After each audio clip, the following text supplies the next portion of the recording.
Welcome to the RSP cast. I'm Matt Waldman with the Rookie Scouting Portfolio. Today's episode is a solo cast on the 2023 quarterback class. A strong group of prospects worthy of your attention as an NFL fan, dynasty GM, and in a few cases, as a fantasy GM in redraft and best ball formats. Now I'm going to discuss one or two prevailing thoughts I have about the 14 quarterbacks that will be featured in the 2023 Rookie Scouting Portfolio pre-draft publication, which is available for pre-order at mattwaldman.com for April 1 download. Now, the only quarterback from the combine that I didn't study yet is Malik Bennett from Louisville. He'll probably be studied for the post-draft. If I have time before I put this book together for April 1 publication, maybe I'll do the scouting of Bennett before and include him in the pre-draft publication. But right now, it's probably 80-20 likely that he'll be strictly for the post-draft. Anyway, we're going to talk about those 14 quarterbacks in a moment. But if you haven't purchased the RSP in the past, it's a PDF draft guide covering at least 150 players at the offensive skill positions, a quarterback, running back, wide receiver, and tight end. And it's been available for download every April 1st since 2006. Quarterback chapter has been sent off to my team of editors. So I'm on pace right now to make that 18 years in a row. And for over a decade, I've been delivering a post-draft guide 1 week after the NFL draft that's included in that subscription price of $21.95. This is how I make my living. So if you enjoy the podcasts that I'm on, my YouTube channel, Twitter, my TikTok content, any videos that I do for free, you know, the site that I provide analysis with, all of that work is just simply me sharing a minuscule amount of the background research that I do every day that goes into this April 1st publication and then ultimately the post-draft publication. I go deep with the RSP, and it helps you go deep with your knowledge so that you can go deep on your league mates. So look, you know, I was in sales a long time ago, and like I said, the last time I did one of these shows, you know, what I'm sharing is low on frills and huge on substance. That was a conscious decision when I started thinking about making a draft guide, that I wanted to do a draft guide. New readers are always pleasantly shocked with what they get, and I'll share more detail about the RSP later in this podcast. But this let's call this the A through W show on quarterbacks. This is going to be like my previous solo podcast, B through Z, on running backs and tight ends. I'm going to be sharing the 1 to 2 things on quarterbacks I found notable, and in alphabetical order, at least beginning with their first name, with a couple of exceptions here. These thoughts will fall into the categories of praise, criticism, lingering questions, or broader thoughts about the position. Now, these are far from complete scouting reports. Obviously, if you want the full deal, again, mattwaldman.com, $21.95, and it'll get you all of the scouting reports. And if you're like most who give me feedback about the price, you'll feel like you're underpaying. In fact, one of my editors every year posts little notes throughout the chapter basically telling me that I need to charge more. He's been doing it for the past, 4 or 5 years now. So, yeah, I'm selling you here, but that's the truth. So, this 2023 quarterback class, it's a strong one. Strong enough that if you're a fantasy GM, I'd recommend investing in the top 3 options at the position, considering that the hit rate for first-round quarterbacks is almost a coin flip. That's a healthy endorsement coming from me, especially if you know my recent stance on quarterbacks for fantasy football, for dynasty leagues. You know, I tend to recommend to GMs in dynasty leagues to invest in receivers and running backs, build a surplus of talent, and then leverage that surplus for a quarterback. And while I still think that can be a wise track this year, I not only think it's worthwhile to consider one of these 3 quarterbacks I'll discuss um, more in detail in that 2023 RSP redraft, not only think it's worthwhile to consider one of these three quarterbacks in the first round, but if you're tearing down your team to the studs and rebuilding, or you're in a startup dynasty league, or your team is in that no man's land where you're too good for a top 3 pick and you don't want to overpay for it, but you're not good enough to be a playoff contender and you need help on your team, I've found that stockpiling quarterback talent can be a viable strategy. Either getting, and in this draft, you might be able to get 2 of my top 3 options at the position in the opening 2 rounds, or maybe be able to get 1. And then next year, I think it's going to be a pretty good class as well. You might be able to get another strong option if you don't get over the hump in 2023. You might be able to wind up with 2 really good quarterbacks heading into 2024, 2025, and be able to leverage one of those for a position of need. So before we get into this class, it should be stated every year that I do this, that when considering the physical, technical, conceptual, intuitive, and emotional facets of the position, quarterback is the most demanding role on a playing field in sport. Evaluating the position is also difficult. And while I've had my share of misses, when I think of the 2 that stand out the most, it would be, in recent years, it would be Dak Prescott and Justin Herbert, even though a lot of my peers, when I bring up Dak Prescott, they say everybody missed on Dak Prescott. So you really don't want to call that a miss because, they give a number of different reasons. And I get that. But I would say I've written in fair enough detail that Dak Prescott helped exploit where my process had grown to a point where I needed to make some changes, and I needed to continue to grow past the limits of my process. And his work helped me discover that. Justin Herbert, I'm going to wait another year or 2 before I revisit his Oregon tape in that regard. I definitely saw the upside, but I had some suspicions that didn't really quite work out with him. Now, in terms of those guys, I have been known for taking stands that were ahead of the curve. Russell Wilson, Patrick Mahomes, Lamar Jackson, and then also even with less regarded prospects like Brock Purdy, Skylar Thompson.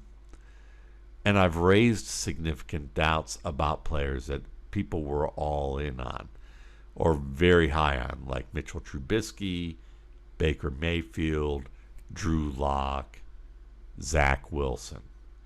Now, I'm sharing these hits and misses not to brag or to sell, but to set up some points about quarterback evaluation that's important for scouting any class, especially one of the most important players in this class. And these 3 points are this. 1, that box score stats aren't always contextually sound data. 2, raw is a vague term that can mean many things and lead you down the wrong path. So box score stats aren't always contextually sound data. Raw is a vague term that can mean too many things and lead you down the wrong path. Confidence is a trackable trait with quarterbacking. So let's begin with point number 1, that box score stats aren't always contextually sound data. Now, I originally brought this up when Baker Mayfield was a prospect and during his Senior Bowl. And I got pushback from the media analytics community. They loved Mayfield for his completion percentage. And I had been noting that accuracy is a deceptive category because completion percentage fails to show the following things. It doesn't show how precise the pass placement is relative to the route break and the position of coverage. It doesn't show whether the receiver was responsible for a bad outcome despite a good decision and good execution from the quarterback. So, the receiver could fail to reward the quarterback for what should have been extra percentage points in completion percentage. That we're never going to see that.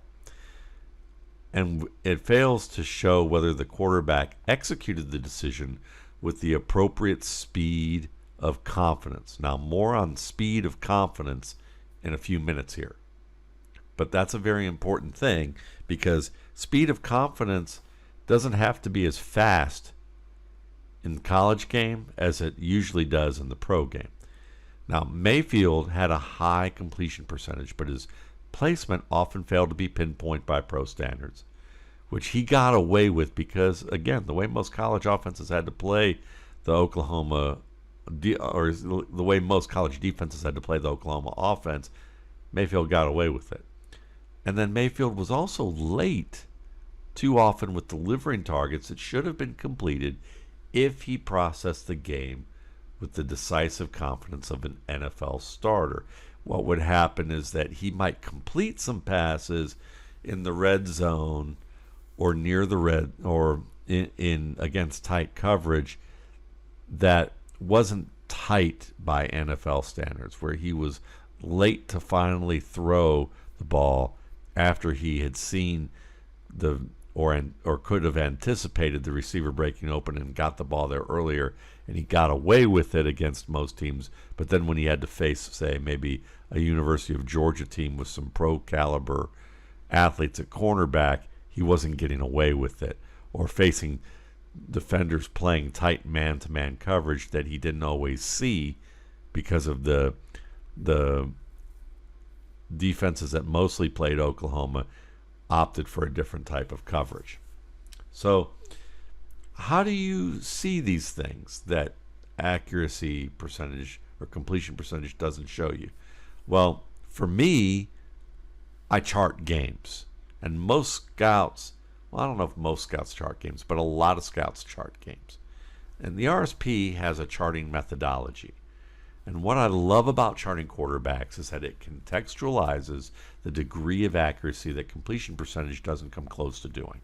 So for every game I chart, I categorize every throw based on situation, platform, target distance, target zone, accuracy type, and appropriate velocity. These are things that I define in writing. They aren't just things in my head that I'm doing. I'm writing this stuff down so that I can follow it strictly, so that I can try to reduce the amount of subjectivity in what it is that I track.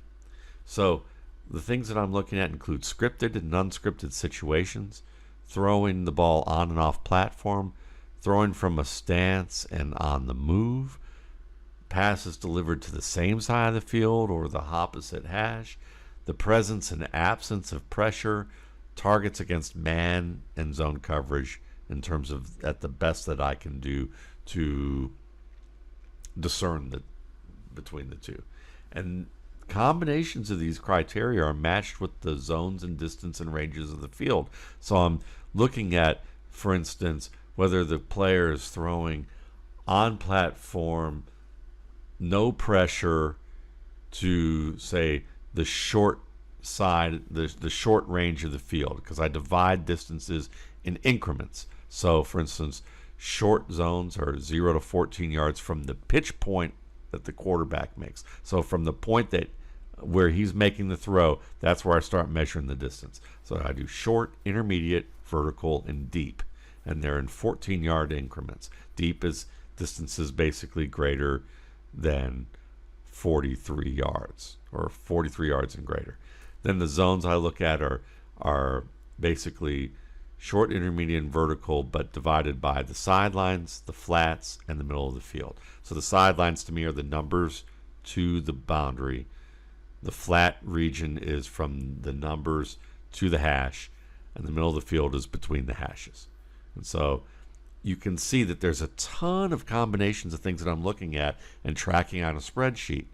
And that helps give me an idea of, percentage threat, basically of where quarterbacks are throwing the ball, what their offenses are asking them to do, how successful they are in these varieties of situations. And what I do is I have all these categories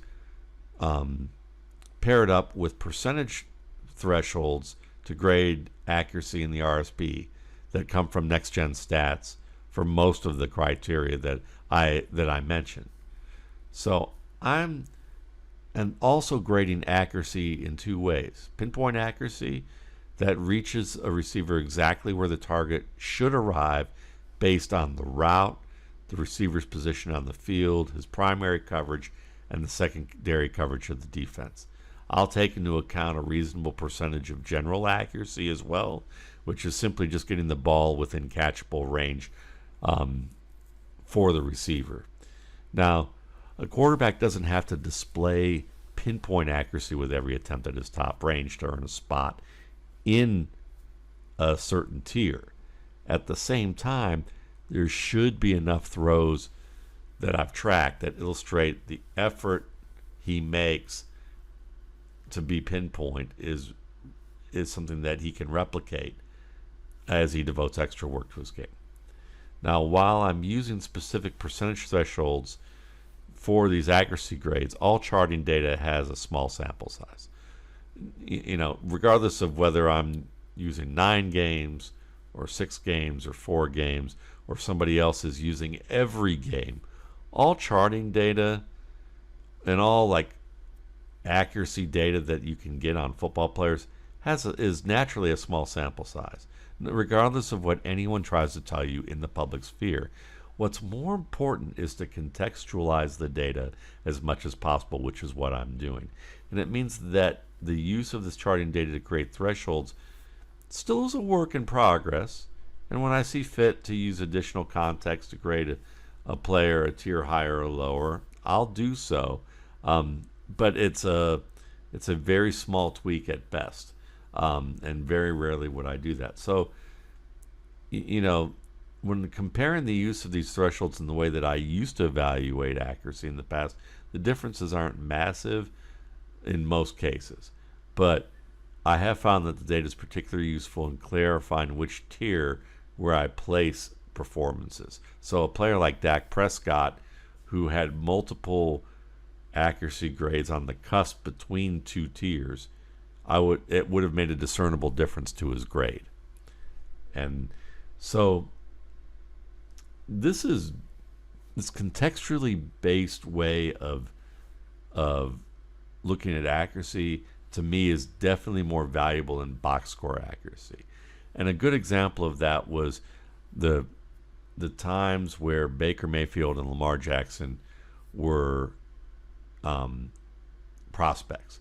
Mayfield and Jackson were overvalued and undervalued respectively based on the box score accuracy. In contrast to my lower grade of Mayfield than most, Jackson was a player I had a higher grade than most and was more accurate than his box score data would have led you to believe because of the number of drop passes from his receiving corps. And people who were looking at the box score stats were questioning his viability as a quarterback when, if they could see charting on a regular basis, would have known that the question of his positional viability was ridiculous. And this analysis has given me the confidence to stand firm with insights that have gone against the grain but proved out over time. You can include, Drew Lock and Zach Wilson as recent examples rooted in this charting methodology. Now, I've shared that background with you because I think we're going to see another Mayfield-Jackson dynamic with two projected first-round prospects in this class.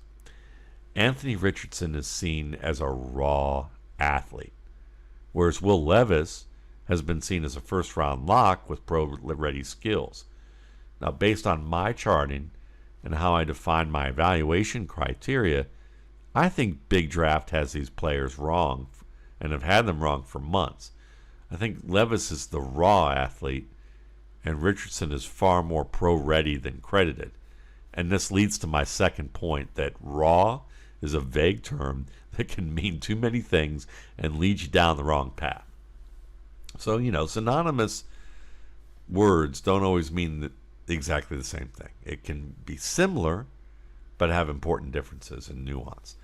So, it's like, paint colors. You can look at, the family of blue, and, navy blue is different than sky blue.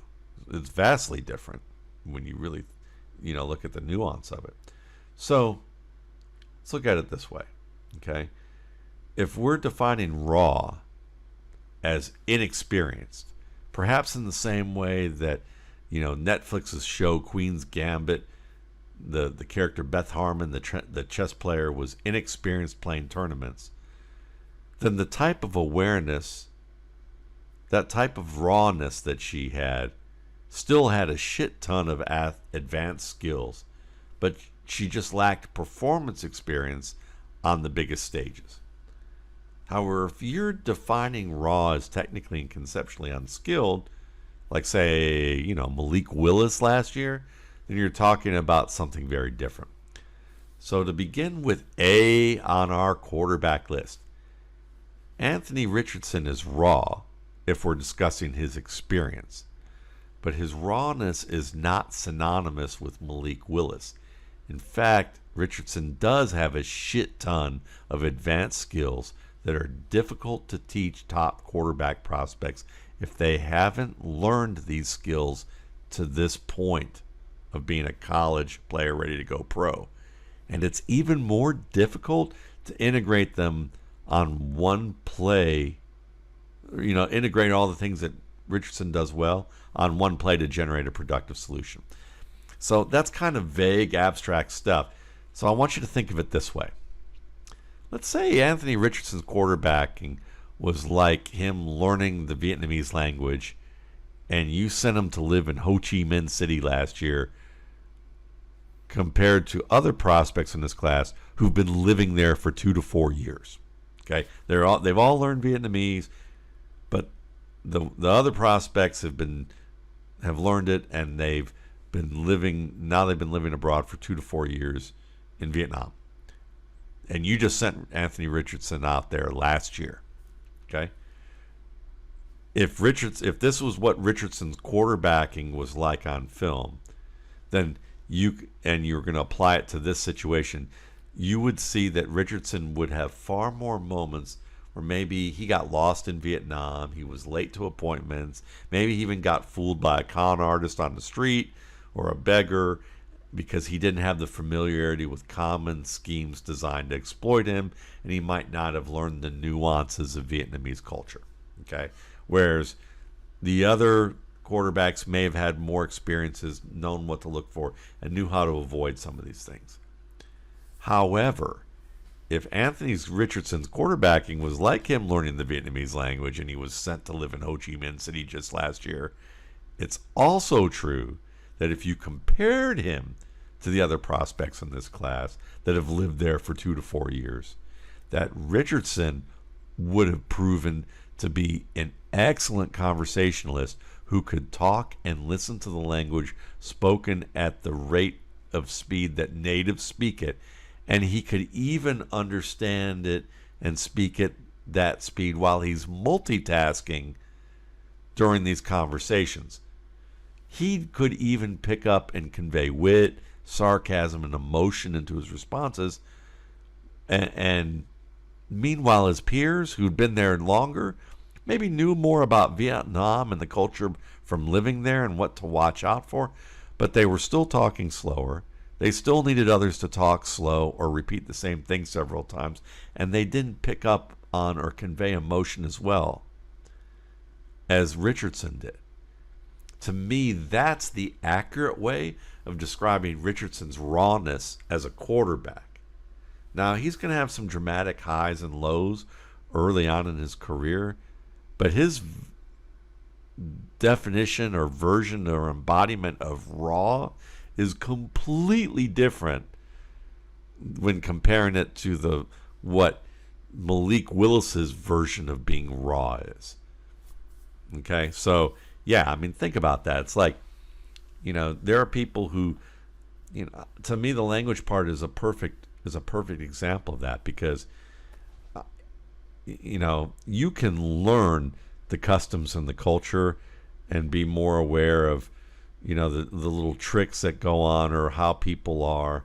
But it's a different story to be able to have absorbed the language fast enough to be able to really speak it and listen to it in a way that allows you to connect and make better and easier connections and to be convincing and appealing to people, in the same way that you have to manipulate defenses, in the same way that you have to negotiate situations at a high rate of speed. Richardson does a lot of that. So this leads to our final point. Confidence is a vital and trackable trait in quarterbacking. And most people think of confidence as like an intangible, and I get it. It is in the way that most people present it. But if I could pinpoint an area where a lot of teams miss with their evaluation of quarterbacks, it's undervaluing a passer's confidence. And if you can define the term as confidence to close the gap between identification of favorable coverage to acting on that favorable coverage, you actually have something to roll with your charting or your evaluation to track how many times or how many times a player is successful basically transitioning from identification to action. How many times they're successful transitioning from identification to action, and in what situations they're successful or unsuccessful doing it. You can track that, and when you do that, now you're getting really contextualized data that leads to insights that you find in the rookie scouting portfolio on quarterbacks over the past several years. Now, the whiteboard and recall of plays and coverages are what you often see when you're hearing people talk about identification. You'll hear teams annually praise top prospects for their identification in these settings, and it often will translate to the field. Unfortunately, even if it translates to the field, none of that identification is any good on the field if the confidence to act at the immediate point of recognition isn't there. Alex Smith was a great example of this. He could whiteboard all day. He was people would talk about how smart he was, what his memory was like. He had great retention, and while he could remember all the schemes and the minutia of the scheme and the play, the game plan, and talk about coverages to death and all of these things, when it came time to getting on the field and executing, he often had to wait an extra 2 or 3 beats or steps or hitches or seconds between what he saw as open or about to break open and actually saying, okay, I'm going to commit to throwing that. And so really that waiting for further confirmation of what's immediately seen rather than acting on what's immediately seen right away. This waiting for confirmation plagues a lot of early round passers who teams annually praise for talking about the game like coaches when they meet with them before the draft. Now, I said I go A through W. Let's skip to W on our list. Because to me, when we talk about this point of confidence to action, Will Levis lacks this confidence to close the gap between identification to action way too often for sustainable success in the NFL at this point in time of his career. It doesn't mean he won't get there, but it's a common theme I've seen with top prospects who usually wash out. So it's important to note that. So now let's get back to the rest of my thoughts on these quarterbacks, going to A through, T in this case, since we already got one of our A's in Anthony Richardson and one of our W's in Will Levis. So Aiden O'Connell out of Purdue.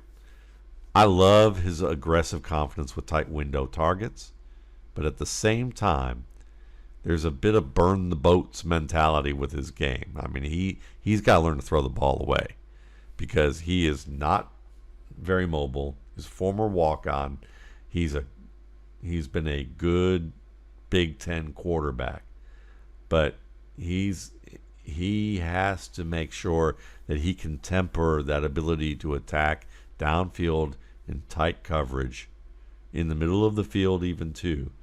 That he has to know when to throw the ball away, and part of that is that he gets kind of goal focused in that pocket and doesn't sense when that pressure is too close for him to continue trying to look for a place to throw the ball.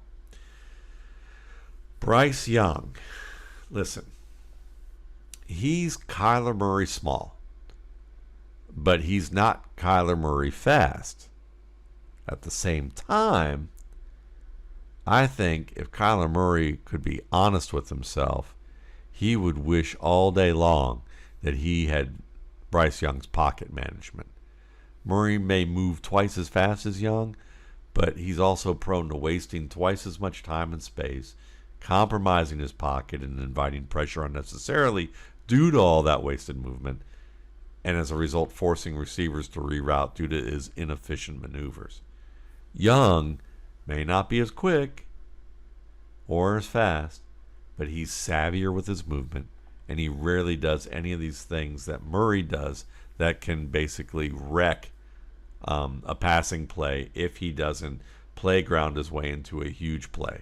And he does often enough that it can make a difference, but it can be a headache for his offense.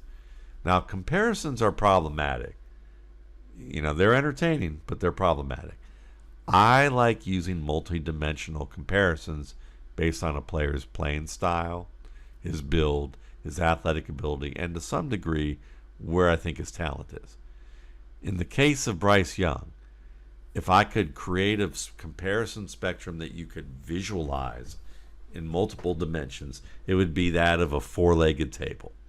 The two legs on the right side are players like Joe Montana and Drew Brees in terms of size. Smaller athletes with good enough but not notable physical traits for the position. Okay, so not saying Bryce Young's the next Joe Montana or Drew Brees. Not saying that. Could it happen? It's possible. We'll put it that way. But, what I'm trying to impart is that Bryce Young, Joe Montana, Drew Brees are smaller athletes, good enough but not notable physical traits for the position, but they possess excellent field vision, anticipation, leverage reading, pocket feel, and placement. They're savvy movers in the scope of what it means to be a quarterback, and they see the field well. Now, the two legs on the other side, to me, are players like Kyler Murray and Seneca Wallace. Undersized, athletic as all get out. They can threaten a defense with their legs, but they usually use their legs to buy time behind the line while looking to throw. A little more playground, okay? So sitting at the top of the table, the tabletop, supported by the influence of these four legs, are two players, and they kind of are side by side with each other. And that's Bryce Young and Russell Wilson. And Wilson at his best can buy time dynamically, but he also has enough pocket efficiency, accuracy, anticipation, and field reading to be more than a playground heavy type of quarterback. I think Kyler Murray's a little more playground than what maybe coaches would like, but they can live with it because he has been a good player. Whereas, Montana and Brees were athletic enough to buy time in maybe less playground, more structure-oriented situations. But they also, diagnosed situations quickly and found quick solutions in a very efficient way. And I think that, I'm not saying that Russell Wilson is the the best of Montana and Breeze and the best of Murray and Seneca Wallace. I'm just saying that if you took their skills, all of those players' skills, and you combine them into one player in terms of to varying degrees of whatever skills that player expresses them, you would see those elements in his game. Okay? So, that's what I see with Bryce Young, is that he can buy time dynamically, but he also has efficiency as a player with accuracy, anticipation, and field reading that I think he'll thrive in the NFL despite his size. Now, C.J. Stroud. When I think of Stroud, I'm reminded of the dangers of logo scouting. Now, this is currently what I would maybe classify at best as a low-key plague of Ohio State quarterbacks in the public sphere right now. And we could go kind of far back to, say, Troy Smith, who was an excellent college quarterback, but a journeyman pro at best. Terrell Pryor, who earned a ton of unwarranted buzz due to his physical skills and ultimately became a promising wide receiver before injuries killed his career. He was a guy that I wrote about saying the beer goggles effect, saying that teams would get desperate for the potential franchise guy, and if they saw someone that looked remotely like it, they would see something that really wasn't in the player. I think Zach Wilson was a good example of that they had beer goggles for him. Okay, but Terrell Pryor was my first beer goggles player that I used that term for. Cardale Jones, he has a label of a one-year wonder at Ohio State. Was on the end of the Chargers depth chart for years. Certainly had some skills, but really didn't take it to that next level. And then Dwayne Haskins, who failed to capture a long-term starting role with his first team, and unfortunately died just as he was beginning to figure things out behind the scenes with the Pittsburgh Steelers. Now, Ohio State has a reputation for fielding excellent prospects at just about every position other than quarterback. Over the long haul, I would say that would be an accurate statement. Now, because of the outcomes for Jones, Pryor, Smith, and Haskins as pros, I think the Buckeyes get labeled as a team that prefers system quarterbacks or top-end athletes with questionable skills as field generals when considering them for the NFL level. And when you throw in the fact that Joe Burrow had to transfer to become a star, is additional fuel for this perception. It's a more conspiracy theory rooted in some small truths that really can't cover the entire support the entire theory, but it's something that people perceive. Now, as I said, the RSP system for scouting players is designed to focus as much as possible on what the individual can do to create plays for himself or his teammates. It means box score data matters a lot less than techniques, concepts, and traits that you can define in terms of what they are and how someone either does or doesn't execute them, as well as how well they execute them. And you can use these things that put players and teammates into positions to make positive plays. To me, that's what scouting comes down to is, can you identify how, where, and when, or if players can do the work to put themselves and their teammates into positions to make positive plays. They don't have to make the positive plays. They just have to set up, be in a position to make them based on what they did. One step leads to the other type of thing. Now, Stroud has, to me, a lot of these things that can put teammates in positive positions to make plays. And I think he's one of the safest options in this draft class. In fact, I think he is the safest option in this draft class. But before you think, Is it far and away safest? I don't think it's far and away the safest. In fact, I would say the player that people think might be one of the riskiest is pretty darn safe. So, moving on. Clayton Tune. If Gardner Minshew were more athletic and less refined as a decision maker and technician, he'd probably be Tune. Tune to me is like Minshew's stunt double, in the same way that I joked that the bedhead Sam Howell on a GIF on Twitter is Dwayne McFarland's stunt double, because they both have a similar facial structure and thick hair. Okay. Tune is very entertaining to watch when he moves outside the pocket, especially moving to his left. Just keep that in mind. Dorian Thompson-Robinson.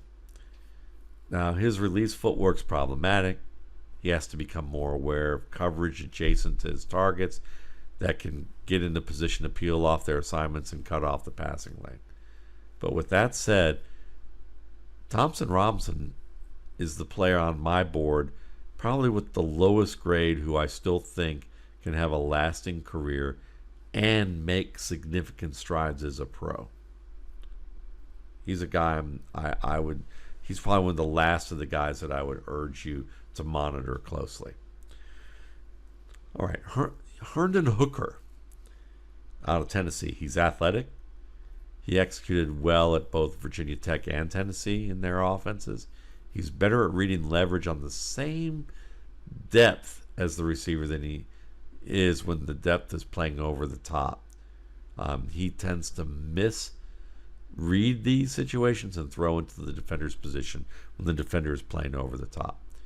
Hooker's also consistently 1 to 2 beats with delivering vertical shots against man-to-man coverage based on where the receiver demonstrates favorable leverage. So my point about identification to action, Hooker is a good example of someone that lacks some of that. Now, you'll see that on tape where his late throws allow defensive backs to recover, and cornerbacks playing man-to-man or safety playing in the middle of the field, they can wreak havoc on some of his throws. Now, when he's on time against man coverage, he delivers the ball with good accuracy, and he can beat cornerbacks and safeties with the throw as far as 55 yards from the pitch point. And he's on time more frequently when he's considering a deep shot against zone. But when you look at his game, this offense has a lot of wide splits. It makes reads more straightforward than what he'll experience in some NFL systems. And I just have doubts about his transition if the fit isn't super strong. And after all, he's got a knee injury from November, and he's going to be, I think he's going to be almost 27 before that knee is likely to be not only 100%, but him to be psychologically confident in the knee. It might take a couple years, and by that time he'll be 27. All right, Jake Haener. So let's just say if Brock Purdy had a little brother with a slightly better arm, similar pocket presence, and bold but wiser decision-making when you compare them at the same stages of their college careers, I think Haener would be that guy. Now, he won't remotely earn a situation like Purdy, but in a few years, I think you're going to be more familiar with his game as either a compelling backup or a journeyman starter. All right, now no more teasing. The Rookie Scouting Portfolio Pre-Draft Post-Draft publication is the goods, and for $21.95, you're going to get the most comprehensive look at skill positions of quarterback, running back, wide receiver, and tight end that's available to the general public. You get what you get for download on April 1 is the PDF. It's fully bookmarked. It contains information that my subscribers have learned is evergreen and even more valuable than post-draft information that is usually in the highest demand by the newest subscribers. Rankings, and you're going to get things like rankings and cheat sheet and pros formats. You're going to get detailed profiles breaking down all the criteria I use to scout each position. I guide you through my defined and weighted criteria. That's all available in the glossary, or in some cases, as I've done some new things, I'm still working on that. But you're you're going to see,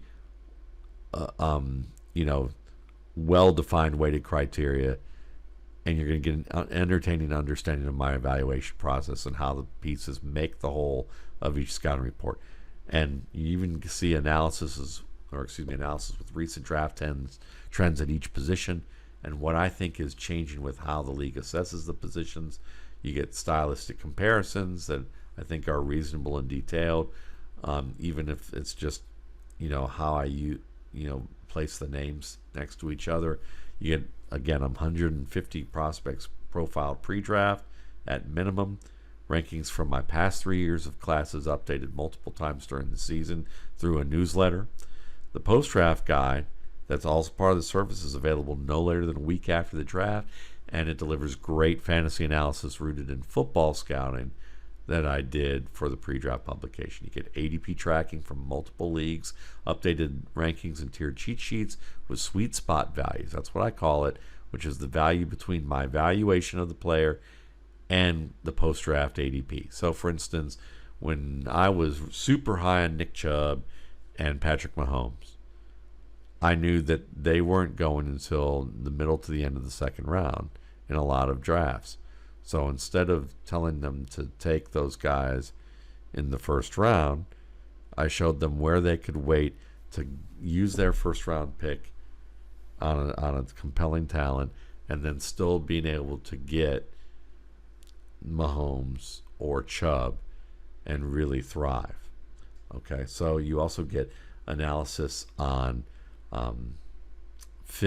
team fit, depth chart analysis, and a monthly newsletter, again, with scouting reports and analysis of future prospects. Just go to mattwaldman.com. So let's wrap up. Let's see what the last 4 or 5 players on our list. Continue with Jaren Hall. I think he's a capable play-action passer with a journeyman starter's future.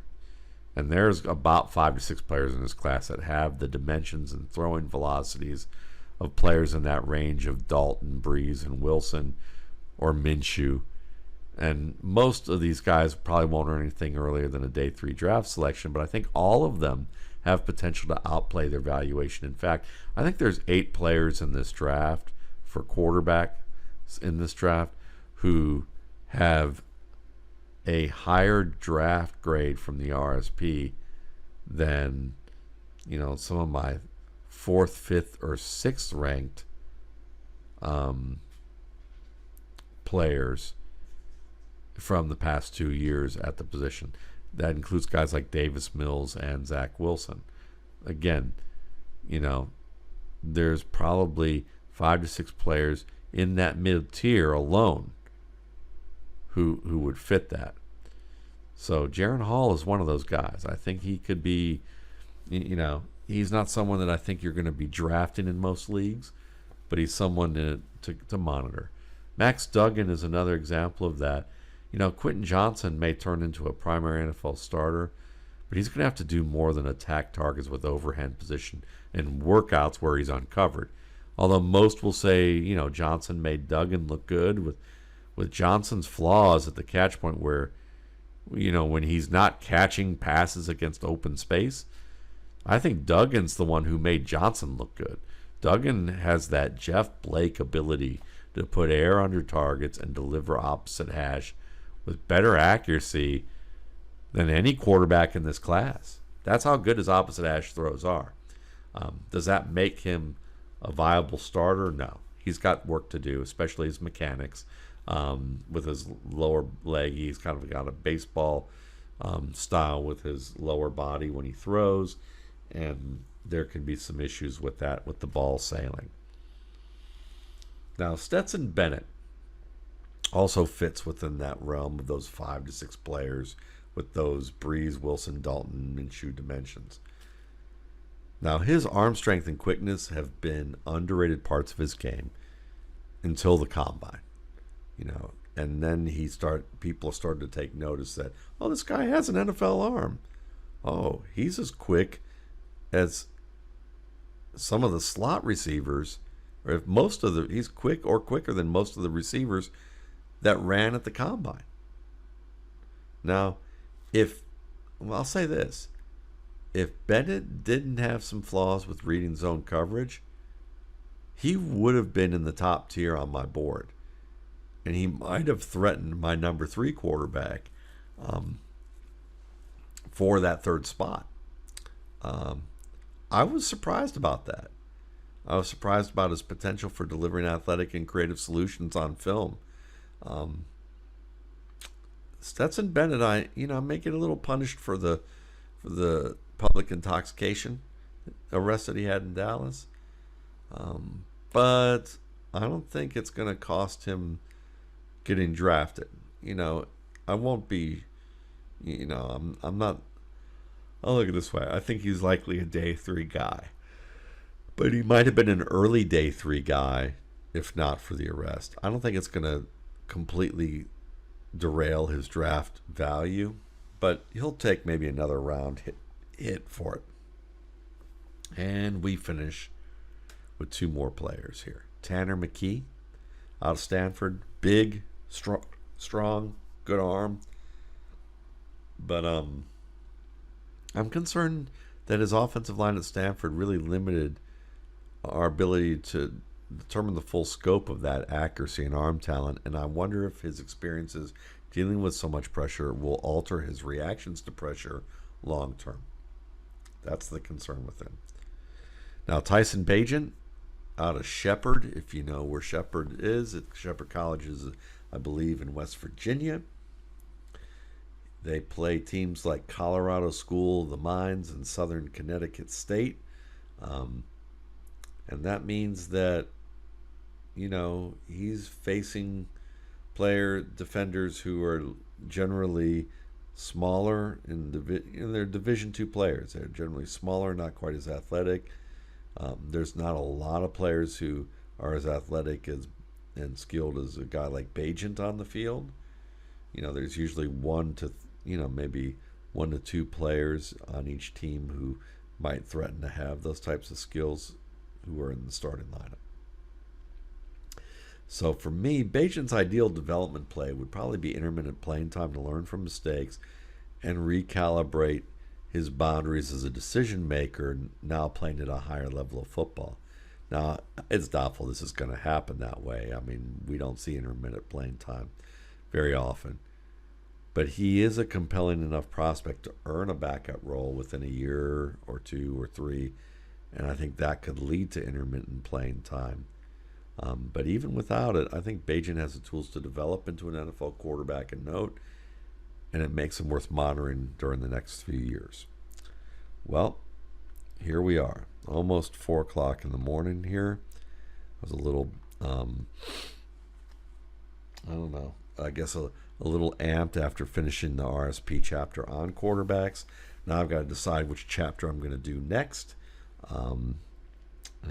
And get started on it right away tomorrow after I get a little bit of shut-eye. But I hope you enjoyed this episode. I have wide receivers left to do for the podcast. That will probably be in a couple of weeks, maybe 3 weeks, depending on what order I start finishing these RSP chapters. Again, you can go to mattwaldman.com to get the RSP. And remember, some of I designate proceeds up to $5,000 to donate to Darkness to Light, d2l.org. You can find out more about them. They protect children from sexual abuse through training adults on how to recognize grooming behaviors from predators, understand dynamics where sexual abuse most often occurs, and know how to be there for children when a child does make a complaint, so that the damage isn't compounded. So great organization. The RSP has raised I believe over $55,000. I want to say 60, but I think it'll be 60 this year if all things go as expected. But over $55,000 since 2012, I think. Again, it's late. Proud of the work. I don't remember the details of the PR stuff that I usually tell at this point. My mind's a little blown just talking quarterbacks, but it's a great organization. I'm a big believer in trying to provide resources that can help children avoid or be able to at least have a healthy situation to cope with this kind of problem, because it's a problem in this country. It's a problem all over the world. And, you can usually tell that because when I mention this cause, usually what happens is that it's crickets on social media. I'll mention Darkness to Light. I'll mention that I donate to prevent sexual abuse of children. And you get crickets mostly from the audience from that kind of thing. And it's not because they don't care. It's not because they don't pay attention. It's because more people get sexually abused than what's reported. And it's a fairly high report rate that these experiences have happened. And it's a taboo and sensitive topic. So it's understandable that there are crickets. But those crickets that do chirp are very thankful that we have organizations like Darkness to Light, and they're thankful that the RSP has been supported by folks like you to be able to donate. So keep that in mind. If you're enjoying this draft season, and I don't see how you couldn't with just the caliber of prospects that are going into the NFL this year. Know that this is a little extra that can be helpful in that regard. So thanks again. Enjoy your week. See you later.